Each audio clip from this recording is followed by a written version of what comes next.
A woman's looks does not matter. It is how much she is doing for you that matters. Expectations lead to disappointment. Expectations lead to arguments in a lot of ways. You shouldn't expect somebody to act a certain way, and when they do or don't, you should have a backup plan for that. As I'm trying to figure out what's happening, why 40% or 50% of black women over 40 are not married or have these in-depth relationships.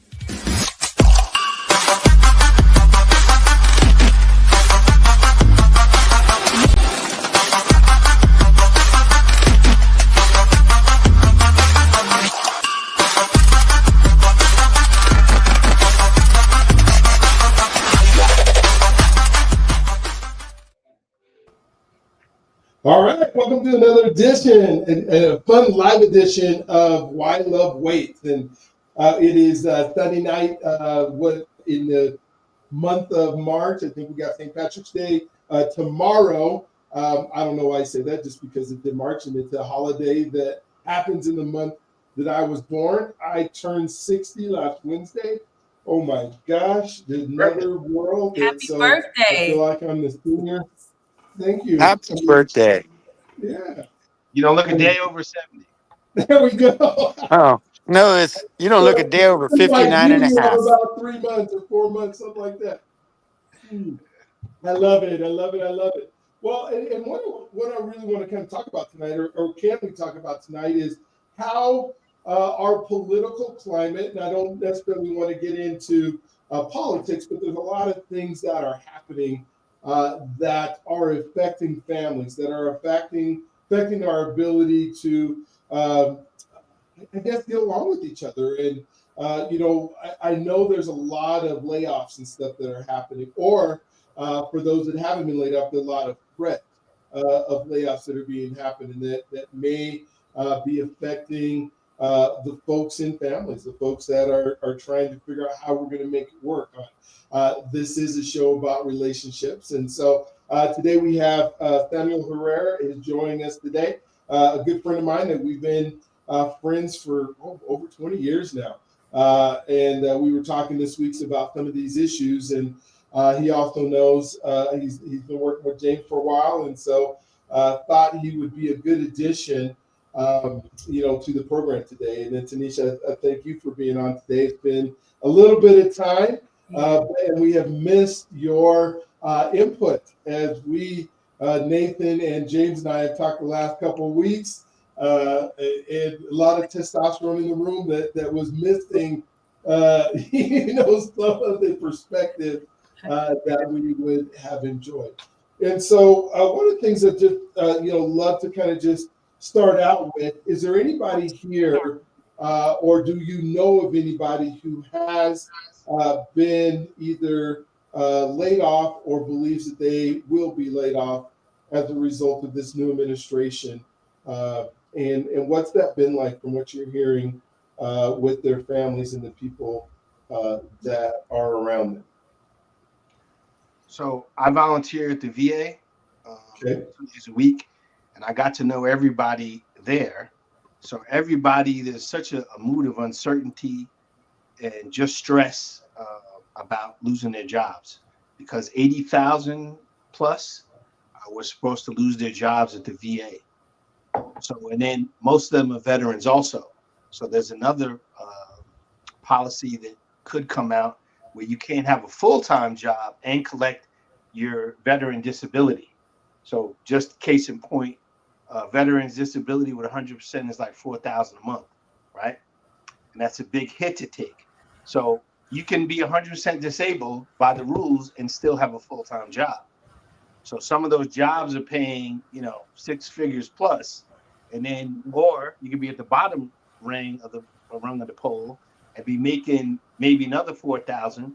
Together, that's 8,000. You don't have too many worries. If you base your life on that 8,000, and they take half of it away, and you can't get another job in the federal government, that's a problem. So it's a lot of stress going around right now.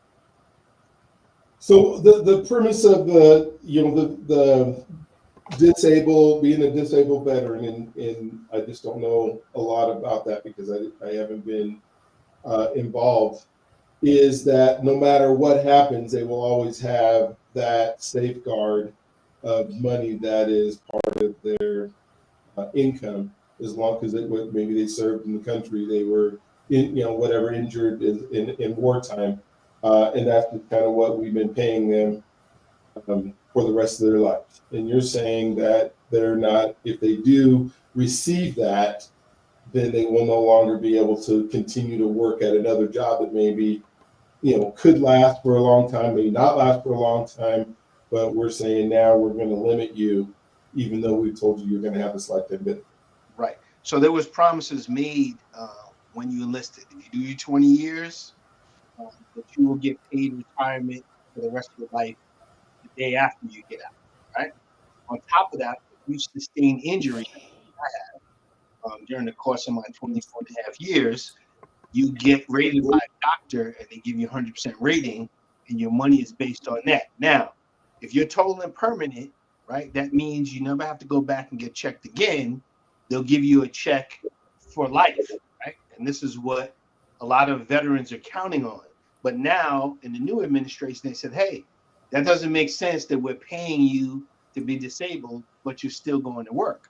But that was the policy up until whenever they change it. This is one of the things that's up in the air right now. They don't know how they're going to handle that. And then as a veteran, you are entitled to everything that everybody else gets, a regular citizen, like Social Security. So if you're drawing all three of these things, they want one of those things to go away, basically to save money. But here's the argument from veterans. If you served your country and you paid into Social Security like everybody else, you should get the same Social Security benefits. That's something that is not an entitlement as put out by some people in the administration. That is what you're owed. An entitlement is like food stamps or something like that. Right? But you're owed that, so you should get that. So a lot of people are nervous. Now they have to choose, or they might have to choose. I'm not saying it's a policy yet. It's something that they consider. There's a few things they consider.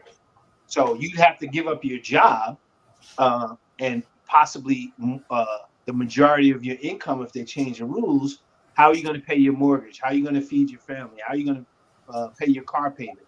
And then if you're married, right, it's extra stress. If both of y'all work for the government, most veterans try to get a job in the federal government. And married couples in the military, they travel together whenever. They usually retire together, and they work for the same government entity, whether FBI, NSA, all of those kind of things. So if you're both working in the same federal government entity or different federal government entities, and they take away the right to work, and you just got to depend on your disability, then you have idle hands, right? And you're losing most of your money, and it might cause a problem in your relationship, right? So one of the things I want to ask here, because this is something that Congress would have to approve, correct? This isn't something that an executive order can all of a sudden take away benefits that's been there for a long period of time. Am I correct? So here's the thing with executive orders. Now, executive order he can write anything he wants to. He could write diddly diddly do, right? Until somebody challenges in court, it stays in effect, because all the branches of the federal government, right, except the legislative and the judicial branches, are under the president's authority. So like all federal employees now have to write 5 bullets of what they do every week, right? If you don't do it, you get fired, right? So the problem to me would be, and I thank God I'm not in the federal government anymore, if you put the same 5 bullets down every week, Elon Musk is supposed to be putting it into an AI program, right? He might say that you're making it up, or you don't really have a job, whatever, and terminate you on the spot. So there's a lot of tension in the air right now, and I'm sure there's couples arguing about it, or arguing about money, and what they're going to do in case all of that stuff goes away. So when we talk about relationships, when we talk about folks that are trying to figure this out, and I was at our Colorado State Capitol this last week, and they asked me to talk at a press conference, and one of the things that I had brought up or I thought about is that living in a world of lack and fear is kind of, if we believe that we don't have abundance in this country, we believe that there is a limited amount of resources, we believe in this limited amount of resources, we can be taken over by fear. When I think of the God I serve and where I go is a God of abundance and opportunity. And I believe, I was even speaking to the NAACP where I was saying, what we need is opportunities. We can handle it. If the opportunities are there for us to move forward, we can handle those opportunities and we can take them and run with them. But if you're taking away opportunities, then they're trying to put us back. But I guess where I'm coming from is sometimes we get so, as what I'm hearing, so caught up in the fear of what could happen. And I believe in being prepared for things that are happening, but we get so fearful of the things that could happen. Are these things that we're talking about realities of, because when I think of bills and I think of things that are put up, and even some of the executive orders that he's putting, he can't just do carte blanche to just do anything he wants forever and ever and ever, as if it's going to last. And if we have the fear that he's going to do those, what are you thinking? Do you believe this is a possibility? I know it's out there, but is this more of a fear thing, or do you think he could really take away veterans' benefits? So let me give you an example. So I had a call 2 weeks ago about setting up where I wanted to be buried, right? Mm-hmm. So because I have a Bronze Star, I did 20 years or whatever, I'm allowed to be buried in Arlington Cemetery, right? Full honors, all that. It's a beautiful thing. However, today or yesterday, Trump erased all the records. Well, somebody in the administration destroyed all the records for what he thought was DEI that buried in Arlington. All the Black, Hispanic, and women, they wiped those names out, so they don't even know where they're buried now. So that is one of the fears, one of the stressful things. So now I got to take all my paperwork back and figure out, my last, where my remains will be, in my family cemetery or Arlington, which I thought was a privilege. But somebody deleted all the records for the DEI people that are buried in Arlington Cemetery. I find that super hard to believe in this day and age that one person can delete that many records that are in one place. There's no way that can all be deleted. I'll send it to you after this. No, I believe that you heard that, but as much as backups and everything are available, there's no way one person can delete all that without that stuff still exists somewhere. It's just, maybe he's stopping people from accessing it. But at some point it'll come back. But there's no way it's all deleted. I was also under the impression when Black Lives Matter Plaza was established that it would not go away, and they just destroyed it this week. Right, I saw that. So anything's possible to say here. No, but working in a cemetery, to your thing, I don't think you can't get rid of all those. I'll show it to you. All the you can erase a computer, but to actually go in and erase all the things that they had put down on paper, and I'm sure they still have them on paper as a backup. I don't know. I'm just telling you what Smart News put out today. Okay. Gotcha. Well, with all that, I mean, there's a lot of people in the way that so many people are employed by the government right now, and I believe that if you have served in the military and you do have those benefits, I don't think they should be able to go away. Yeah. Those are promises made by the government for you spending your life in serving the government or us as a country. So as far as that's concerned, I don't agree with that. I hope it doesn't go through. I have to look into that, and I guess there has to be challenges. Men have to challenge the status quo of what's happening. It doesn't just, hey, one guy says it, and then all of a sudden we just got to live with it. No, then all of a sudden everybody gets to put in their opinions or their facts or whatever it is that they need to bring on to change it to the way they want it, right? And so majority's going to rule. America's going to vote, and we're going to go for it again. I know that some people get are distraught, and it puts a lot of pressure to succeed in what you're doing with the government and working for them. But if you're doing whatever it is that you do every day, and if that's what you do, and you put it down on paper, and somebody says, "Oh, that's not necessary," then guess what? Today there's warehouses that are looking to be manpower is being looking to be replaced by robots. And what are people going to do then when we don't have any more workers on the docks, when we don't have any more workers in warehousing, we don't have any more workers in a lot of different things because they're all being replaced right now by robots, right? Because that's what the whole thing is, automation, right? And I've seen robots that are actually like humanoid robots taking boxes out of trailers, and I've seen humanoid robots taking. I mean, you've seen the Amazon. Everybody's pretty much seen Amazon and the way that they do their things. So what you're saying is most people are afraid of losing their job, and I think it's going back to recreating a society on where jobs are scarce, and then you've got to create your own way again, and things change, and the one constant in the world is change. Things are going to always change, and then we got to roll with that. So like we read a book, Who Moved My Cheese?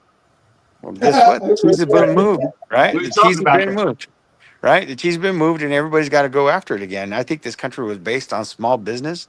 I think that the factories have done that, and I think have done this to go to work for somebody else and work for the country and work for the government. And oh yeah, you got to get a government job. I think if those things are going away, right, then we've got to find where the cheese is and go. Express yourself and earn money in a different way. I think that social media and the way that people are earning money today is would have never been thought of 10 years from now, or from 10 years ago.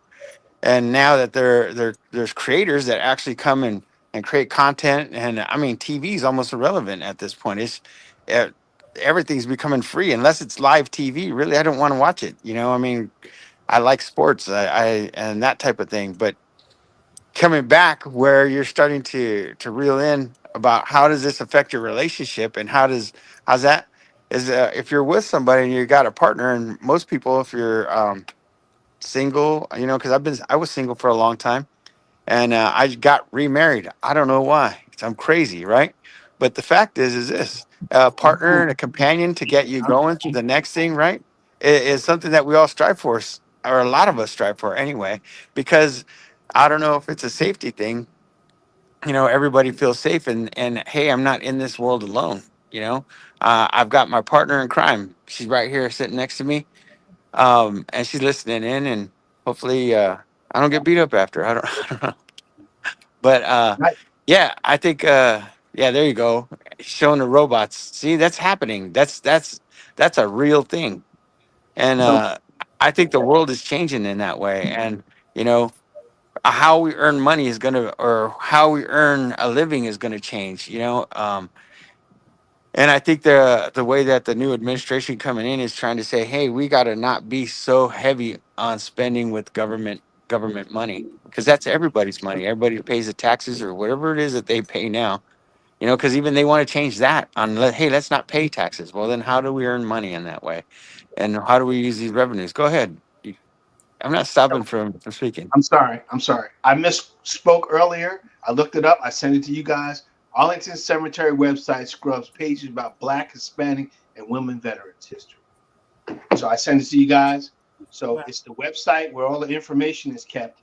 All that stuff has been scrubbed. So they might have Okay. paper copies. I don't know. I I'm don't sure know. they'll probably get that back on because that's too important to the country. I think this country is based on a melting pot, and everybody's lives matter. And the whole thing with the Black Lives Matter thing. I love that one came to say, hey, all Black lives matter, all lives matter, everybody's life matter. I really don't, and I can't speak on it because I'm ignorant to that. And what what that was, and then I didn't know there was a plaza until they tore it down. So Sam, love you to death. But that's like saying if my wife asks me if I love her, oh baby, I love everybody, right? That doesn't hold the same meaning. So Black people, when you could be on TV, somebody's knee on your throat is killing you, but now you want to give him a pardon, that strikes hard at the chord of most Black people. I know it hurt me, right? And it hurt me to see that 4-star general, the Black 4-star general, get fired from his job just because he was talking about diversity, equity, inclusion. That Black people are number 6 on the list, by the way, right? Down the list. But I agree. I think everybody's lives are important, but we need to focus on Black lives because we were getting lynched, hung, shot by police, all kind of stuff. So when I saw that Derek Chauvin or whatever his name put his neck on his knee on the neck of George Floyd and kill him slowly on TV, it just did something to me. So that's why the whole Black Lives Matter thing came out. It's not about all lives, because I didn't see any white person or Hispanic person or anybody else get killed slowly on TV and everybody was cool with it. So that's just Well, I understand that nobody saw that on TV, but it's not to say that nobody recorded it. Everybody, there's a lot of different people dying in different ways in this country, and because it's not recorded, I know it didn't strike a chord. But I think anybody dying that way, and I understand what you're saying as far as maybe I am ignorant and I have to learn more about that. But I would never call you ignorant. But I saw no, I'm not. I'm But ignorant to that situation. ignorant means that you don't know. But the thing Right. is that there's a conversation that is being had for you to be educated and enlightened so that you don't have to be ignorant to that. And that's anyone who's listening that has not been privy or who hasn't been introduced or seen or heard. Once you hear something, once you are in, you can no longer be ignorant to that. I would like to state, like, it is unfortunate and it's very sad that history is being erased because of insecurities, because it is easier to say, I will erase you so that I don't have to face my demons. It's not, I'm not talking about you, Sam, but I'm talking about what is happening in the world right now. Things are being erased just to say that I don't have to deal with the history of this country and how it came to be. It is, if I erase Black people, then we do not have to acknowledge why this country is the country that it is, because it is off of the backs of our ancestors. So we have to, when situations like this is opportunity. This is how I see it. We won't move in lack and scarcity.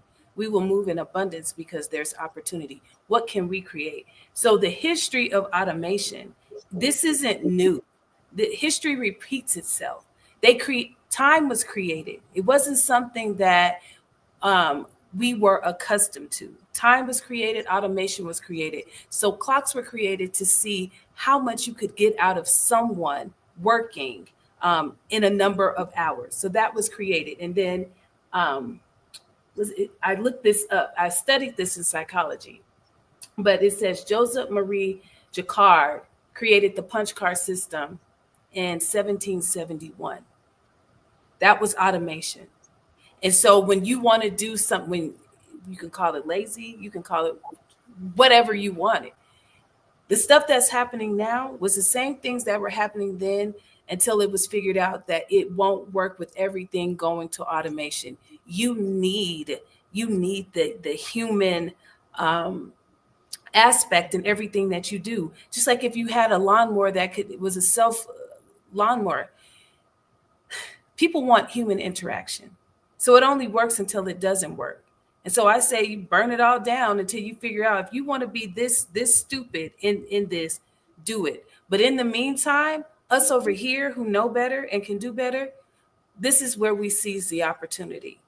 We don't have to depend on the government funding. We can create our own. And it's sticking together. But we have to get there to do it. Right. But when we create our own, it's destroyed. Right. That's because we give too much power. James, if I have to look at it, we for one, we talk too much. We want to talk about what we're going to do, which then allows people to infiltrate our systems in our organization. But if we kept it to ourselves and move in a way that, I don't know if secrecy is the word, but stop talking so much, they couldn't stop what they don't know about.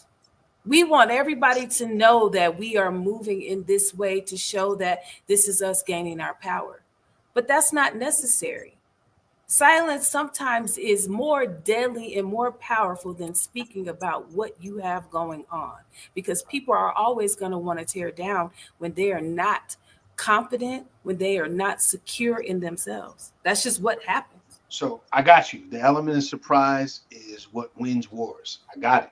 However, those Tulsa and a bunch of other Black Wall Street, whatever, nothing was said. It was done, and then because of certain external factors, like the little black guy whistling and the white woman, they destroyed the town, whatever. So yeah, we can do things, right? But apparent at some time it'll be apparent and it can be destroyed. Now, since you brought up innovation, right? And this is why Black history is important. And I say I'm not picking on you. I'm going to use you for an example, right? So I'm in a bunch of associations, right? And I'm not going to mention the association that I was addressing, but it was Black History Month, and I stood up, right? And as the room was like probably half Black and half white, right? And I was talking about Black history as a Tuskegee Airman. My grandfather's Tuskegee Airman. I went to HBCU and all that. So I started talking about some Black inventions. So I asked anybody in the room, including Black and white, can you name 3 inventions that we use every day that were developed by a Black person, a Black inventor? Since we don't teach Black history in school, nobody knows anything about Black history, where we came from, what we've done for America. Now I'm going to put it to the group. Well, I'm not going to do that. I'm just going to say you can't go one day without using the Black invention, not one day. From potato chips to indoor heating to the GPS, 3D movies, call waiting, all of that invented by a Black person. And a lot of people, even Black people, don't know anything about those innovations. Do you agree, disagree? I agree with you. I do. I agree with that. I agree with that. And what you're saying though is I don't think very many people even want to or even find out who made what or who invented what. I don't think it's a thing. We're glad that it got invented, but the fact that who invented it, I think, is out. I think the only thing that really they teach about, this was Black invented or white invented or any invented. I think it's just human invented it. I don't know. So, and that's a good philosophy, and I wish we all could come together and sing But that's Kumbaya. not where we are. However, I think that it's important for the rest of the world, right, and the United States to understand the contributions of Black people, because all I learned in school was I was a slave. That was it, Martin Luther King, right? So when you go to these other countries and you tell them, because I have a lot of friends in Japanese, I was talking to one earlier, Korean, whatever, they don't understand anything about Black history. They don't know nothing. So they think that Black people are basically, just living off the system. We were slaves and that was it. But most of the things they use in their country were invented by Black people. GPS, everybody uses GPS on their phones, right? Everybody uses the light bulb. Everybody eats potato chips. All of this stuff was invented by Black people. And I think we'd have a greater self-worth if we knew our own history, 1. And 2, we'd have a greater worth to the world at large. And that's the end of my preaching. And I absolutely agree with that. What I would say, it is our responsibility to teach this in our homes, to our kids, and to our communities. Because what I have realized, and I may be the youngest on this call, I'm not saying that, but what I have realized is that we have been conditioned and socialized to lean on other people to tell our stories when it's not theirs, when they can't even respect it, especially when it comes to Black Lives Matter. Because the one thing that was said is when Black Lives Matter came out, it is the history. When we're talking about it, not only George Floyd, but we're talking about centuries of kidnapping, of rape, of sodomy, of all of these things that they are beyond horrific that have happened to us, Black, because of the hue of our skin. So when we're talking about Black Lives Matter, it is deeper than George Floyd. It was because his life was taken in front of, it was national news, world news, that it was Black Lives Matter because people continue to say all lives matter. And what I kept hearing was blue lives matter. We're not talking about blue lives. We're not talking about purple lives. We're talking about our lives, because it has never been respected. It has never been, like, we haven't been seen. We haven't been heard. What has been talked about from Africa, from our brothers and sisters in Africa on the continent. Understand it's a continent, not a country. And it holds more power and resources than, okay, I won't get, they have been conditioned to believe that Blacks in America are lazy and criminals. And so then when they come to meet us and greet us, it is this disdain about us. So when we're talking about Black Lives Matter, it's much deeper. And I don't think people want to understand it, because then it's ignorance is bliss versus I'm ignorant and didn't know. And how can I help? What can I do with my power and privilege to change? What can I do to be accountable for my ancestors who had slaves? Understand, we were enslaved. We didn't come over here as slaves. We were kingdom builders, empires, dynasties, but that was taken and we are called slaves, and we are way more than that, baby. But I was smiling during Tanisha's dissertation there, because me and Tanisha very rarely agree on anything. It's a beautiful thing to have you back, right? I'm enjoying. Well, I'm glad that I could have said something to bring you guys together. Ma'am, thank you for. I love it, and I'm agreeing with you right now. Ignorance is bliss, though. I'll tell you that. I can tell you stories. I don't want but learning it's fine. Yeah. But I want to jump in here, because one of the things, and I so much agree with you, Tanisha, is I think we have a misconception of what our educational system was designed for.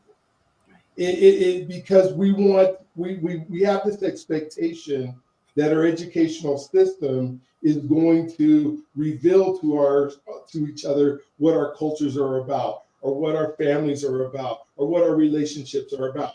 It was designed to create, the one that we have now was designed to create workers in a factory that would follow directions. That's it. And that's what we're still getting. And we're expecting it to do all these things. Sam was a history teacher at one point, right? We all know, we're teaching the history that was from a perspective of conquerors, or what do they call them? Colonization. Colonizers, which is basically conquer, right? George Washington, the father of our country, had a slave. When George Washington did not have teeth, he took the teeth out of his slave's mouth and put them in his mouth so that he would have teeth. We don't teach that part of history, but somehow we have this expectation. Our school system is made to make people fall in line, and so that they will go and they will work for another person, not for the government, for whatever it is. And so until we change our educational system, we have to stop making expectations. And Tanisha, you were so right. As former educators, we have to be, if our communities are important to us, we have to be not only knowledgeable about our communities, but we have to teach that to our kids, instead of having this expectation that our government is responsible for doing it. Yeah, we are who we've been waiting on. I just want to say we are who we need. We have it within us. We are resilient and we are more than capable, but we have been beaten down to believe that we are worthless, which is the death that has been spoken over us over and over, to the point where we speak it over ourselves. We have to start speaking life, because everything that we need to thrive, understand, I'm not talking about surviving, and I'm not talking about striving. Everything that we need to thrive, we already have, but we have forgotten. So we look at it from a scarcity and lack perspective, when we are more than abundant. Because if we were not, history would not continue to be erased the way that it is. If we were not, they would not continue to kill us. If we were not who they know that we are, we have forgotten who we were. We have the power. And if we collectively come together, and I'm also talking about brown people too, because it has been shown that somehow, in Asian too, that somehow if you choose white, it's right. And so I will declare myself more white on what is that, the census papers, or I will align a little bit more over here before accepting myself. We come together, baby. They already know what we're gonna do, but we don't. And so we're looking for handouts. And I don't mean this in a negative way, but they have taught us to do that. Just the same way they stripped our mother tongue and stripped all of our knowledge and our connection to everything that we were. It's the same thing that's happening now. So y'all don't want me. So here's one thing. Here's one troubling thing that is kind of the overarching theme, and it's tied in what you said, Tanisha. So I saw an article the other day about the fact that Florida, they had a mass book burning of all the Black history books, all of the LGBT Hispanic books or whatever. But I think a lot of Hispanics, especially in Florida, are having buyer's remorse. And I'd like to ask Sam this question. So those people that supported Trump in Florida, right? And Marco Rubio went down there, whatever. They had temporary residence, TPS or something in the United States, and they would dance around the stage, Trump, Trump, Trump, Viva Trump, and Trump numero uno, all this stuff. I will vote for Donald Trump. That song. And so as soon as that happened, and I can show you the video, the day after he rescinded that, and now they're being sent back. And there was a lady on there, we feel betrayed, more than betrayed, right? So what is your opinion about that, Sam? My opinion is if you got here legally, you should be able to stay here legally. If you came over here illegally, I think you should be able to go back home and make wherever home is better than it was before. I believe that. I think that if there's political refugees and they're coming over, and I think that the United States can help them out. But there's ways to come into a country. I don't get to run into Mexico anymore, right? And just hide out and say, hey, I want all your benefits. Give them to me, right? But the thing about it is I don't get to run into any other country like that. The only country I know is the United States of America. My ancestors, unfortunately, my ancestors are from here, from the northern New Mexico, Colorado area, and we went into this whole ancestry thing, and everything's right there. Before they were a state, my ancestors were here. So before they were a country, my ancestors were here. So to say, hey, what do I think about that? I don't know. I don't have an opinion on. I guess my opinion would be, hey, make it best where you're at. And I believe that America and Black lives and on the back of blacks, like you were saying, and building this country, right? I think that happened, right? I didn't see any of them get to run away, or I didn't see any other people saying, hey, this is where there was a mass exodus of people because they didn't like what was happening in the United States. I hadn't seen it in a while. I haven't seen it. Everybody keeps wanting to come here, but if it's so bad, why do they want to come here? Right. And is it so bad to us because we are privileged to have what we have here? I'm very grateful, to have that. In certain instances, ignorance is bliss, like you were saying. But in the same instance, I respect people of all But me races, too. colors, creeds, and Me and too. all, and to be proud of my own particular race would be just American because I don't know anything else. I got you. So But go here's the ahead. thing. Here's the thing, right? Black Lives Matter Plaza, right? So I get black that. people fought, died, and bled for civil rights for everybody else. Everybody else, all the other minorities that came in this country, we bled for them. As soon as they step on our heads, right? And there's a systematic, when they say CRT and racism, right? Why don't you see Chinese stores, Chinese food stores, liquor stores, whatever, in white neighborhoods? And I'm not a black supremacist or anything, right? Why do they put it? And I grew up in New York. All the minorities have businesses on my block except us, right? Why? Hair Because stores. Let's talk about it. talk about it. Hair stores are not owned by Black women or men or young kids who are entrepreneurs. They are owned by other ethnicities. that continue to get the Black dollar, but not pour back into the Black communities. It is taken and it is poured back into their communities, into their countries. And then Black people are, when we come in and we are looking for or asking for information, resources, tools on how to, it is, you go figure it out yourselves. When it's not the same. So you what is it? You gain off of Black people still,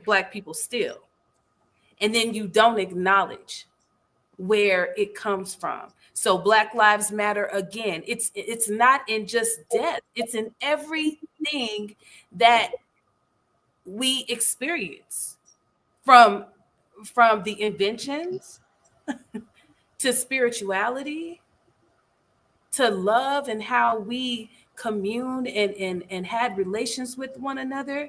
All of that was talked about, degraded, devalued in everything that we do. So, and someone from an Asian persuasion can come over and open a hair store, and it is, you are doing that thing for your community, but not seeing where that money is coming from. Like we are the ones who do our hair. When you're getting your nails done, who is the population that is going into these salons? And then how are we treated? If you look in Africa, the Asian population is over in Africa, and they are treating the people from Africa like they're dirt, beating on them, spitting on them, all of the things. So I heard you, Sam, say ignorance is bliss, but it's not. It's not. Especially when you see it and you hear it and you have people that you love and respect who are telling you that they are hurting from this. It's something that you can't say I'm ignorant to, because when you love that person, you can't ignore that pain. So what I'd love to do, because I think we continue to talk about the issues, which I think is very important. You know, when I think of like the DEI, and the reason, I think folks don't really understand what it is, and I think we have to talk about it because it gives opportunity. And that's, you know, where, you know, like I talked about before, my dissertation was on, you know, the perspective of looking at potential versus experience, and you can't get the experience if you're not allowed to move forward. But where I think this is going to be solved, and maybe we can talk about it a little bit, is I think our families have to come back together. I think it's through the family that we're going to be able to solve them, or we're going to be able to have the education that we need, that we're going to be able to get together with two incomes, that will be able to buy businesses, that we can come to with the family and the communities to be able to do that. Because if we're expecting, I think the expectation is our government is going to somehow be able to fix our social issues, which it can't. It's proven that it can't. We know that it can't. And so if we don't do it from within the families, but then how do we strengthen the families that where I see the Hispanic culture that does way better than the Black culture is Hispanic families are together, where I see the Asian cultures that do better than Black, they're better, they work within their families so much better. Even when I think of the Indian culture, folks that are coming over from India, their families work together. We're one culture that has figured out how we're not going to work together because we've taken dads out of the household, because we have this crisis that we've been talking about, where we decide, like women have decided they don't need men, and men have decided they don't need women. So what we're saying is we don't need family, and without family, I don't know if we can progress. I really don't. I mean, I don't know what your thoughts are when you're hearing this, but the strongest families that I know that are together are the ones that are thriving, and they're teaching their kids, and they're giving values, and they're giving, you know, this cultural perspective. When I think of my daughter, you know, and she did this whole thing with her family on Kwanzaa and what it was about. And, you know, my 8 years old now, you know, grandson is speaking, you know, about something that he knows is part of his culture. And then it's to his brother and his sister, and they're doing these wonderful things together. How do we get families back together if we know that families are vital in our communities to be able to thrive. So while I agree, families are of paramount importance, I think education plays a role in that also. And I'm gonna tell you why. I lived in Korea for 2 years, right?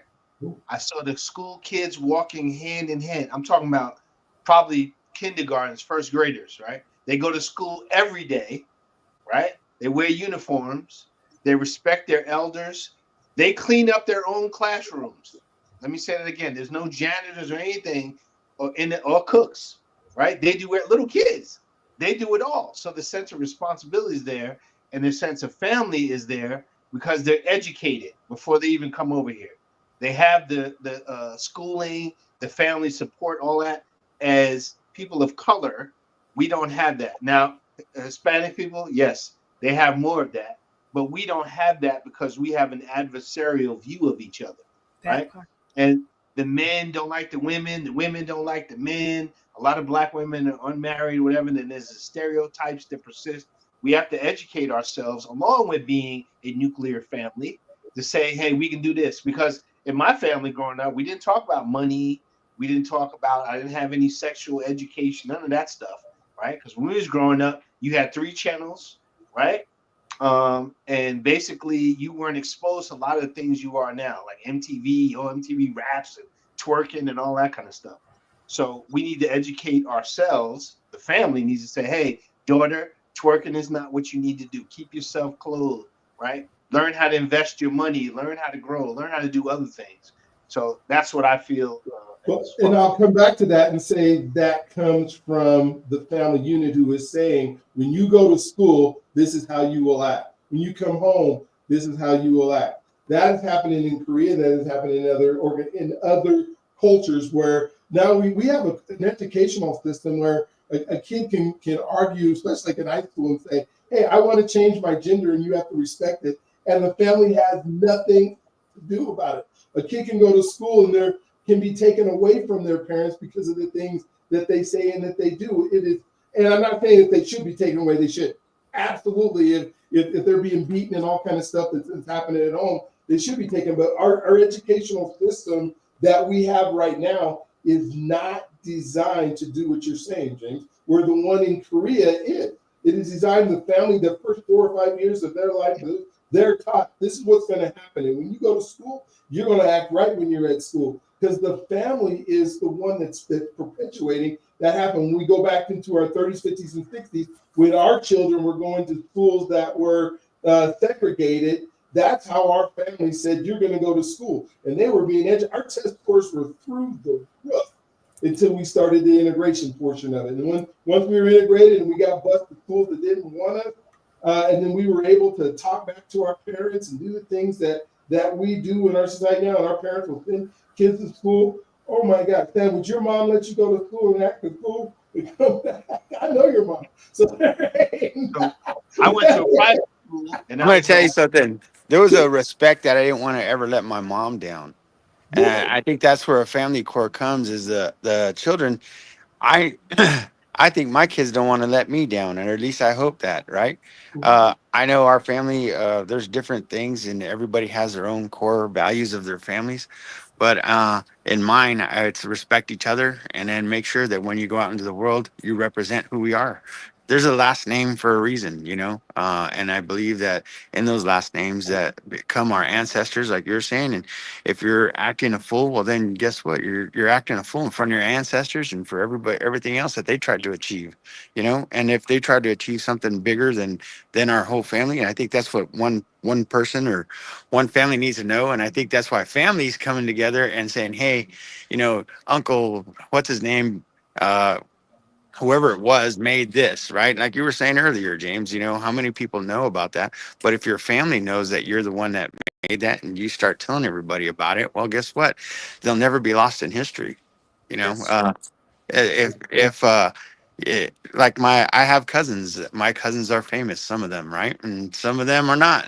And the thing about it, our family's huge. My mom has 12 brothers and sisters besides her. My dad's side, he has 5. And then My great grandmother has another 12. So we have a huge family, and all our ancestors and everybody that we talk about, we know exactly who did what. And my kids see, hey, if you do this and you get this, and I said just like uncle or aunt or cousin and there's examples throughout my family about who you want to be and what they'll do, and there's a lot of experience in it as well. So the I do. experiences. Go Yeah, ahead. I agree. We have to teach, but we have to know what we are teaching. Yes. To start with. So there's a quote by Dr. Carter G. Woodson that stuck with me. I'm a part of a emancipation circle, and so it teaches us about ourselves, the my alpha and all of that. But he says, if you make a man feel that he's inferior, you don't have to compel him to accept an inferior status, for he will seek it himself. And so what that says is that when you, from the time our people were enslaved, we were then conditioned and beaten, socialized to believe we were inferior. And so then our acts now today, it has been passed down generation to generation. So this goes into the family structure that we are inferior. So our mindset is inferior, which leads to lack and scarcity mindset. And so in order to that, we have to disrupt, we have to unpack what has been told to us and taught to us in order for our families to thrive. And so the education is first talking about what was it that we were sold and told that is not the truth, so that then we can start to heal it. If we don't know where we came from, how do we know where we're going? And so most of our kids only know what is taught in the educational system because we wanted so badly to be integrated into a society or a space and a place that was only tolerating us. They told us on so many levels that they didn't want us, but we were going to make them.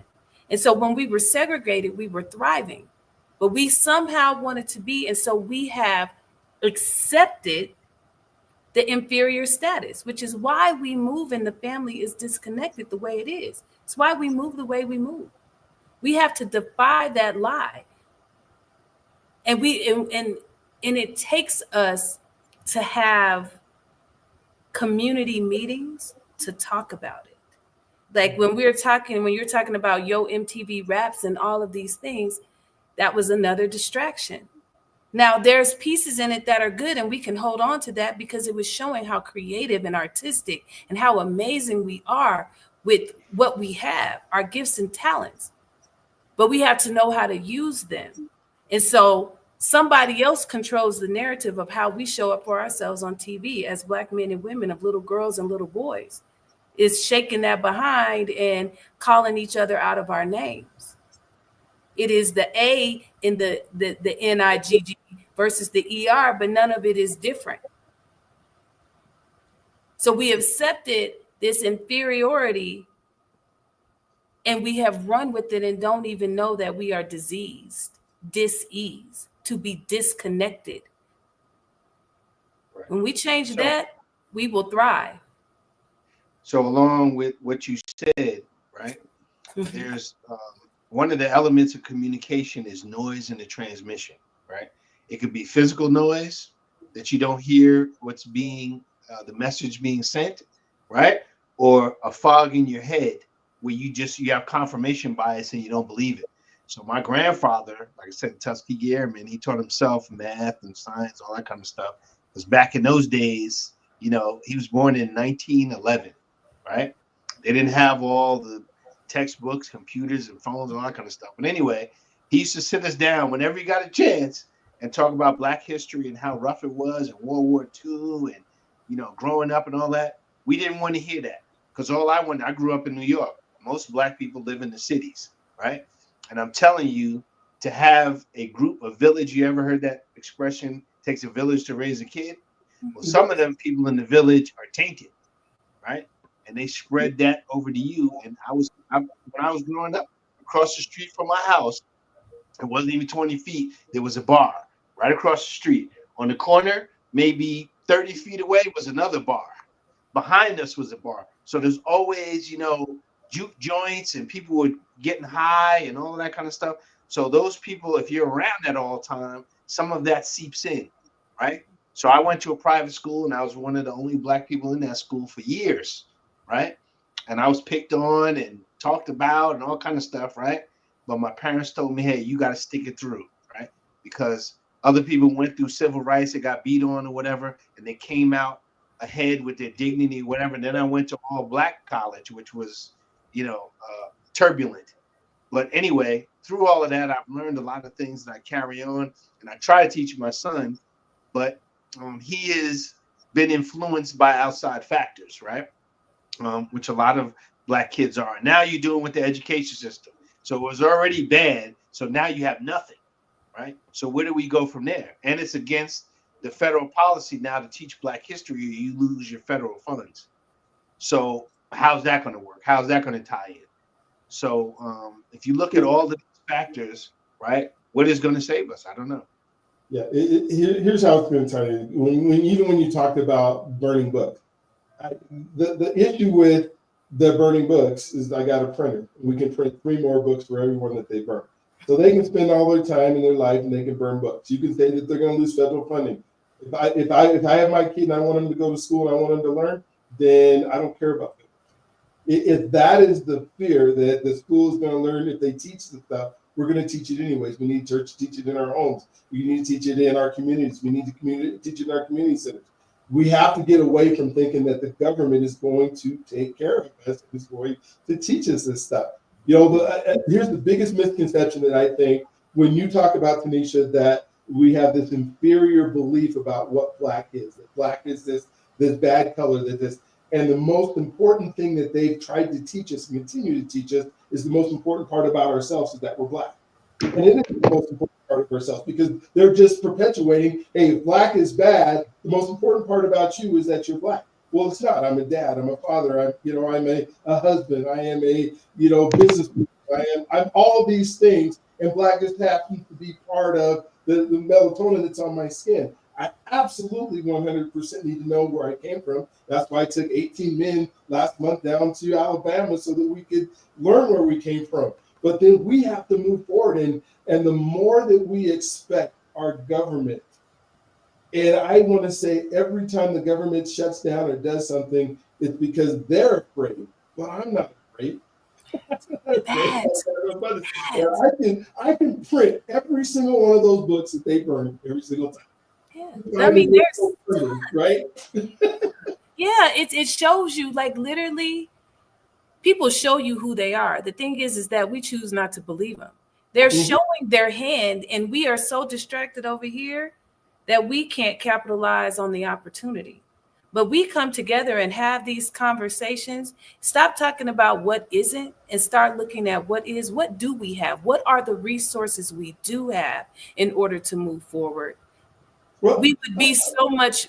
I think we would be so much better. But we've been taught lack and scarcity, and so we move in that in a lot of ways unknowingly because it's like even in our words. And I never complete this phrase. I hear people say it, and I used to, if it's not one thing, then it's, and then people continue and finish that. But you get what you think about. Your thoughts become things, and so you have to be really cognizant of what you're speaking over yourself and what you're speaking over your community, because you could have good intention and still do harm. You could have good intention and still kill the dream. You can have good intention and still break someone's spirit. So we have to get back to the things that we have been accustomed to that are no longer serving us, that never did. Old ideologies, old ways of thinking, old ways of being, mindsets. Let that go and start having these conversations. Where do we want to go? Okay, what are the things that we have? Okay, now where can we improve? Oh, right here, that's what we talk about. We're so focused on what isn't, and there's so much more of us that is. When I say that is, we are a powerful, powerful people. And if we tapped into that, we can take care of the rest that isn't. Well, I see somebody like Kendrick Lamar, right? And whatever he said at the Super Bowl, whatever that tune was that he had, whatever those words were, millions and millions of people are dancing to it, singing to it, doing whatever it is. If we can change the wording, that is it. Because they're singing, I mean, they're putting in that to their brain every single time. I'm meeting with a group of high school students at a high school local here in April. And I'm going, my whole talk is the 7 principles that will change your life if you know these things. And we're going to talk about the difference between education and entertainment and how much time you're spending on trying to be entertained as a distraction instead of being educated. Like 25% of the time that you spend on the earth should be educating not only yourself, but the people in your community and the people that are around you. If we can, like you said, the power that we have, if we take advantage of it, but we're sitting there thinking about all this fear of lack and all the stuff with they're going to take away from us, as if we have all these things that are, they're going to take away my minimum wage job. Oh, really? Well, go get it. Well, it's the oppressed becoming the oppressor. When we talking what Carter G. Woodson said, if you make a man feel that he is inferior, you do not have to compel him to accept an inferior status, for he will seek it himself. Everything that was felt by those who are and who have done a great job at telling us who we were, it is a projection of everything that they are, and we have accepted it. So it's you aren't good enough, or you're a criminal, or your life doesn't matter. All of these things, it is because it is a projection of who they are, and it's mirror. So it's a thing of saying, like, I don't receive what you're saying over here. And in my community, whether it's one person you can impact, James, Dr. B, Samuel, that will turn into the more. The one will turn into something else, because when you help someone, you educate someone to become better, guess what they're going to do naturally? They want to share it with someone else. So the many become the more, and the more become the masses, and then that's how you effect change all around. We have to talk to that one person who will listen, because you may not be the messenger for your son, James. He may have been impacted by outside, whatever. Same way with my son. I might not be the messenger for my son. It could be someone else who's speaking life over him. The same way with you. You could have a conversation with my son and it just clicks. And I've been saying the same thing. So again, it's that lack and scarcity. It's like, I must be the one. I'm the father. I am the mother of that child. So it is my responsibility. But sometimes our job was to give birth, to plant that seed, to help nurture it. And then it's someone else's to come in and deliver the message that will help change their lives for them to become. Yeah, I agree. I think that's great. I think it all starts though in the family, right? Doesn't it start in the family to give them the foundation to go out and listen to people? Because there's a lot of people out there and they're saying a lot of different things, right? And some may be the person you want to educate your son, and some is the ones you don't want to educate your son. But you don't know who's popular at the time. And when the population says, hey, this is popular, and Brian said, hey, Kendrick Lamar is going to say something to millions of people. I mean, billions, probably. It's a Super Bowl, right? Got to hear exactly what he was saying. And they danced to it, right? I didn't see it, so I can't speak on it. But that platform is huge, and it affects so many different people, from playing football, or from a person like Brian going out and trying to say, hey, I'm going to say this one person and I'm going to tell him this one thing. And then he's going to take it and tell somebody else. The fact is this: everybody has that power. Everybody has that power. And what it is that you want to teach anybody else and speak like we are today, right? Whoever listens to this is going to take all of our opinions and thoughts and make an opinion or a thought of their own and go from there. So we all have that same responsibility. And yes, thank you. I do need to learn more about Black Lives Matter. Trust me, I'm going to go look it up and find out. And I do have a lot of friends and family. Listen, I do have a lot of friends and family that might be hurting, but I don't know about it because maybe they ain't telling me, or maybe they don't want to tell me because maybe I have a different opinion. But that's okay. I still want to learn about it. And if they're hurting, I want them not to hurt. And I want them to be heard. And if they just need somebody to hear them, I'm here to listen. But I have my own opinion too. And that might suck to them, but maybe it will make them click. and something else might come into their mind, and then they might want to teach that to somebody. I don't know, but I think we can all learn from each other. And if we all learn from each other about, what's good about the world, right? Then the bad stuff we can decipher, hey, that's not right, or that's not a good thing, And today is going to be awesome because I got some homework to do. So thank you for that. Beautiful thing. So Well, just the to thing that you can learn is that for you to have stuff doesn't mean that I can't have stuff. There is so much abundance, and that's where all this comes from. Huge abundance. This is where it comes from, right? In order for you to have, I believe it has to be taken away from me, right? That's where all this fear comes from. This lack comes from, is this total belief that, it's kind of like when we talked about, resources, and when there was well blubber that lit the world, and that was where all the lamps came from.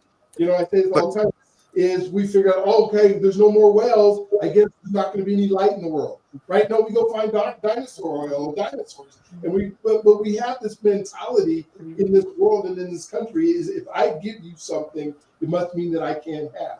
And so when I think that's not true. Away all this, we take away the DEI. Why? Because all of a sudden, if we give Black folks opportunity and we give them, that means our jobs are going to go away, right? Which is so But DEI wasn't even created for the Black woman, the Black man. It wasn't even for us. Now, here are the ones, like James said, it is because of us that everyone else, has, like, from whatever it is, whatever has been signed into policy for different ethnicities, that was because of us. So you talk about civil rights and all the things that happened, but DEI, when it was created, it still wasn't created for us.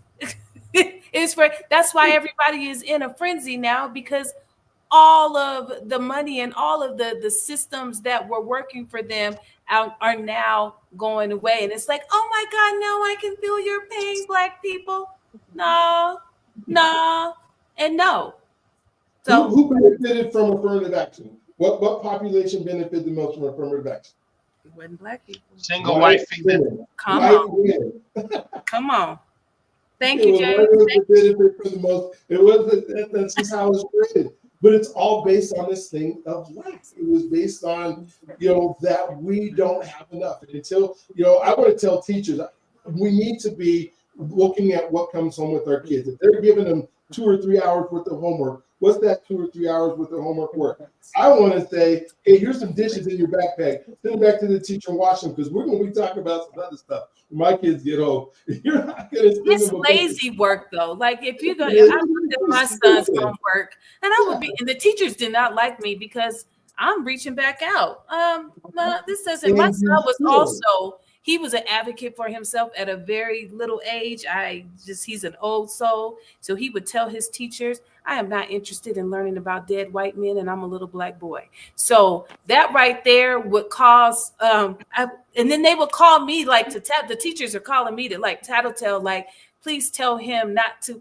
Oh no, he said what he said, and he's standing on business. As the kids say today, he's right. He is a little Black boy, and he's not interested. What else do you have? And he doesn't want to hear about Martin Luther King anymore. He doesn't want to hear about Rosa Parks. Who else do you know that you can speak of? But that's because education started in the home here. You see what I'm saying? But, like, the homework situation, as parents, when we take our kids to school and drop them off, we are giving that school permission to educate and to pour into our kids when we thought it was a way to, like, what we thought was proper education. No, we are giving up our rights. And so then we have to undo everything that has been taught to them in the schools. That is not okay. So I talked in the chat, I said, we need to rebuild our core values as a family. Do we even have core values anymore? It is like, what are they? For my son, it is like, be good to yourself first. Like, treat people how you want to be treated. But what does that look like? Defining it. We have to get back to defining what that means. When we talk about humble, I don't teach my son to be humble, because if you look up the definition, it is nothing like what we are teaching. Humble means to feel less than, to say that you are less than. There's nothing less than about my son or myself. So therefore, I don't teach him to be humble, but respectful. Respect yourself, and then respect will come back to you. So we have to get back to core values. We don't even know what that looks like as a family, as a nucleus, because we have been told who we are supposed to be. When parents were spanking their kids or not spanking their kids, it was somebody else coming in to tell them how to discipline. I'm not saying it's right or wrong, but what I'm saying is when families had the core values and imported into their family, people walk different. And the confidence, what I will say, was what was beaten out of us, because we didn't walk around arrogant, which is what was told to us. We walked around with confidence, which meant that you can't give me or tell me anything that is not for me, because I know who I am. And so then it was like, well, wait, first of all, nigga, who do you think you are? First of all, I'm not a nigga. And second of all, I am my ancestors' wildest dreams come true. I am who they prayed for. Like, you start spinning it off, and it was like, wait a minute,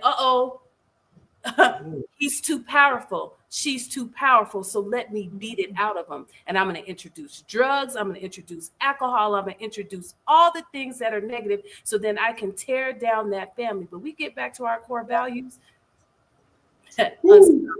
Well, and we next week I want to really start talking about core values and what those are, because when I think about the core values that we need to be teaching, but if more is caught than taught, then how do we as parents be the examples?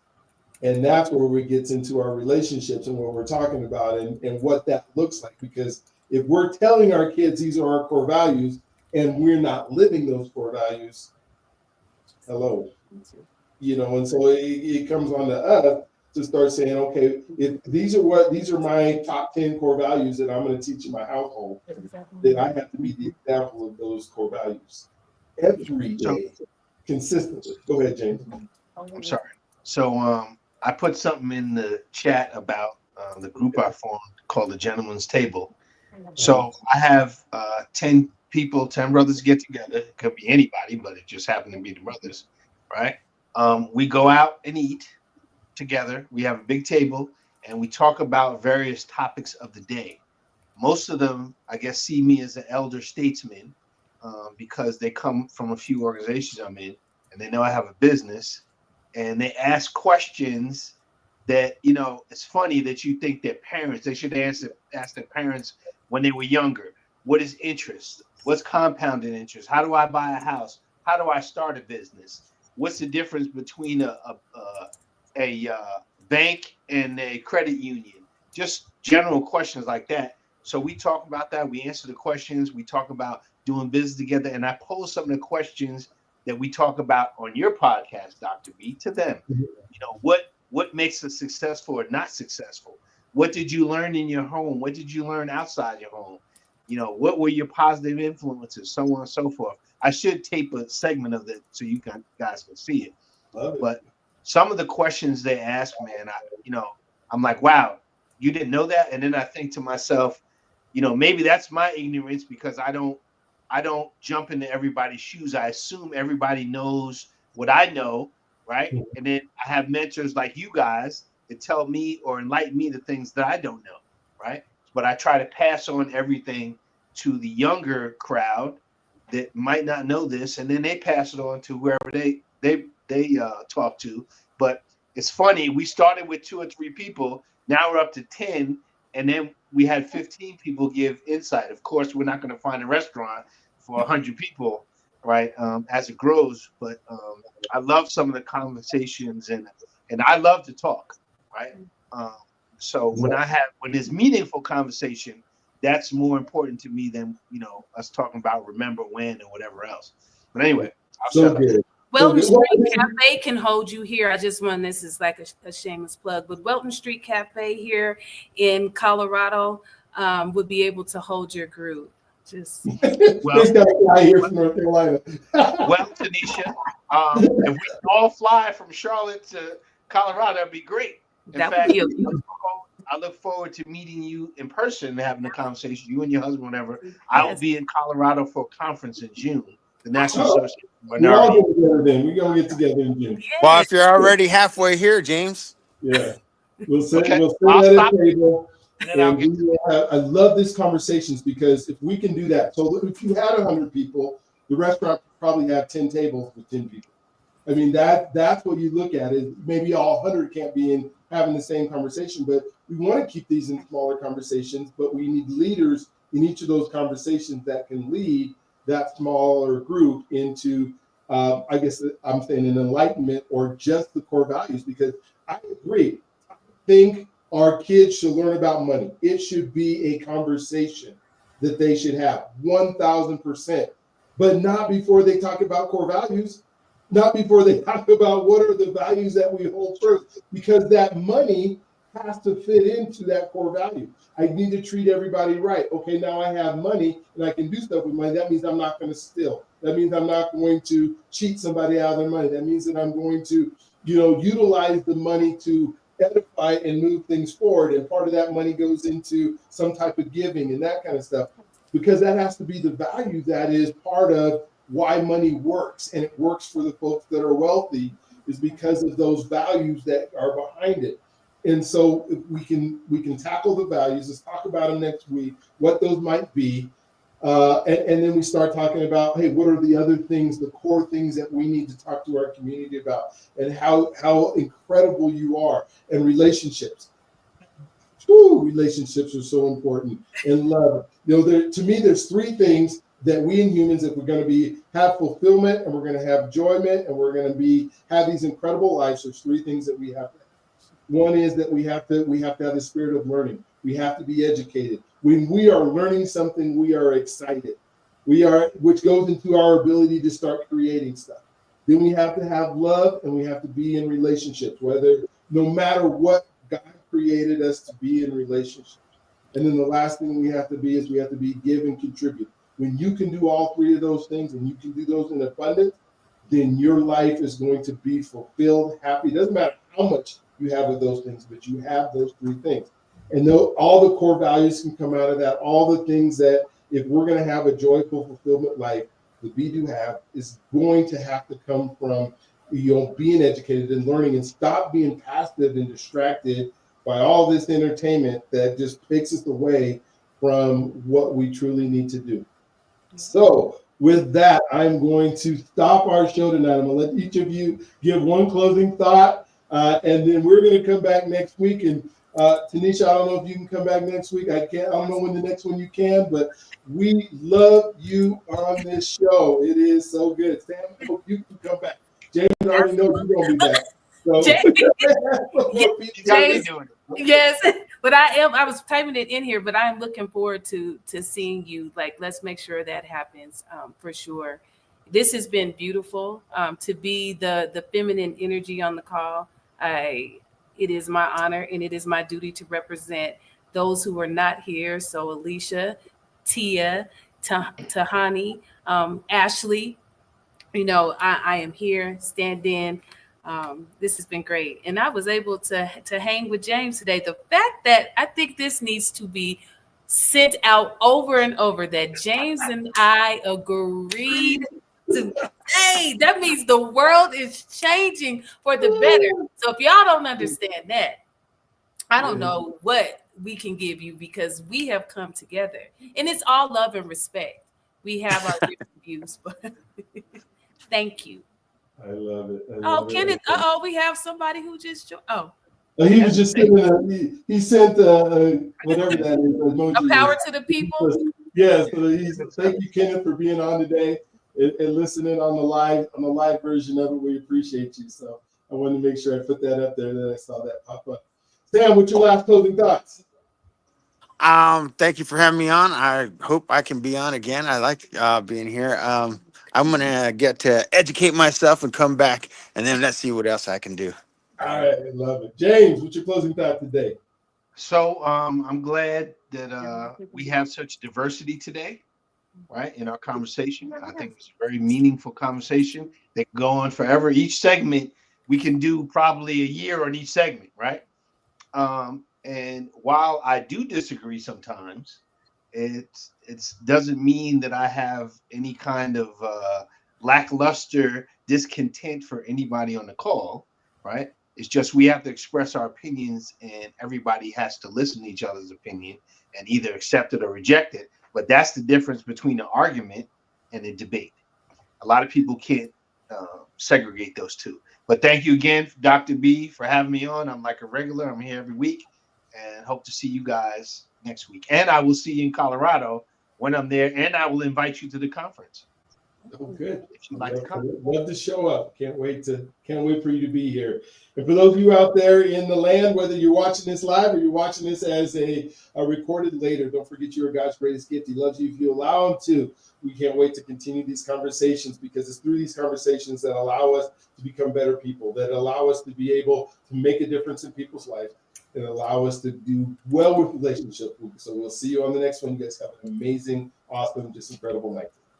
See you guys later.